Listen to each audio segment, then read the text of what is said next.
Praise లో దేవుని నామమునకు మహిమ కలుగును గాక. ఆశ్చర్యకరుడైన యేసయ్య నామం పేరిట మీ అందరికీ ప్రత్యేకమైన వందనాలు తెలియజేస్తున్నాను. ఉదయకాల సమయాన్న దేవుని వాగ్దానంలోకి వెళ్దామా? ప్రార్థన. కృపమయడానికి స్తోత్రాలయ్యా, ఆశ్చర్యకరుడానికి స్తోత్రాలు. ఆశ్చర్యకరమైన కృపను బట్టి నీకు వందనాలు చెల్లిస్తున్నాను. బ్రతుకుము అని మరొక దినములోనికి మమ్మల్ని నడిపించిన వాడ నీకు స్తోత్రాలు. తోడై ఉండండి. యేసయ్య నామమున అడుగుచున్నాము తండ్రి, ఆమేన్. దేవుని వాక్యంలోనికి మనం వెళ్దాం. ద్వితీయోపదేశకాండం 4వ అధ్యాయం 31 వచనాన్ని చదువుకుందాం. నీ దేవుడైన యెహోవా కనికరము గల దేవుడు గనుక నిన్ను చెయ్యి విడువడు, నిన్ను నాశనము చేయడు. ఈ మాట ఈ ఉదయకాల సమయాన్ని నీ జీవితంలో నీరు కట్టి ఫలించునుగా. నీ దేవుడైన యెహోవా కనికరము కలిగిన దేవుడు.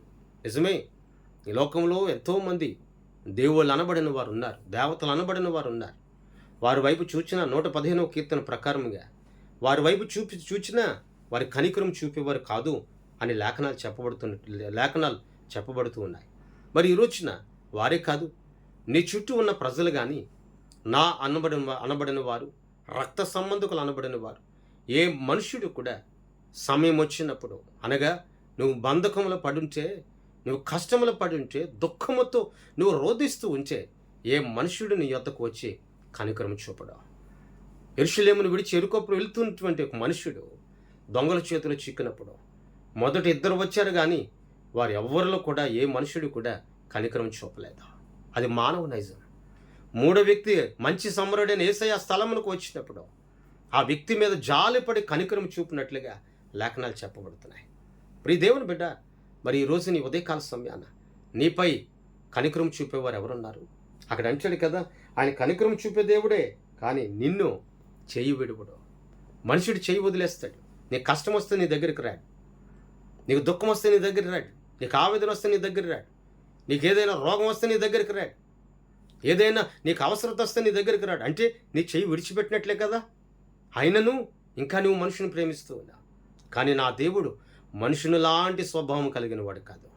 నా దేవుడు మనుషుని లాంటి ఆలోచన కలిగిన వాడు కాదు. ఆయన చెయ్యి విడువక నీ చేతిని పట్టుకున్నాడు.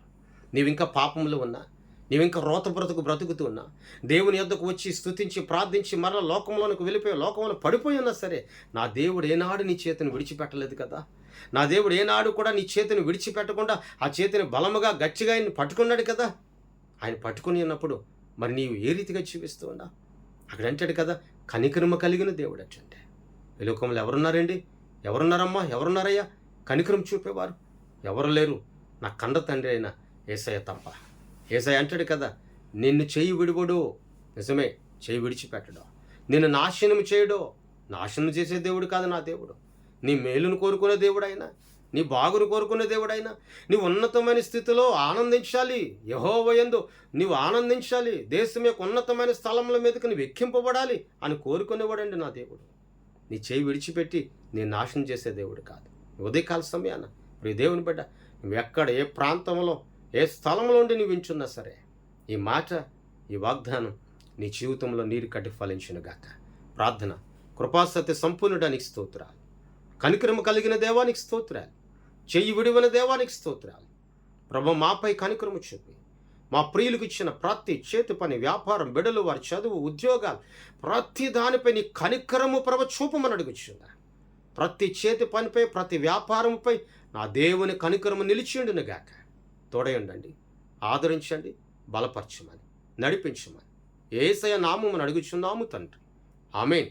దేవుని సన్నిధి మీ అందరికీ నిత్యము తోడయండి, నడిపించునుగాక. ఆమేన్. మీ అందరికీ వందనాలు తెలియజేస్తున్నాను.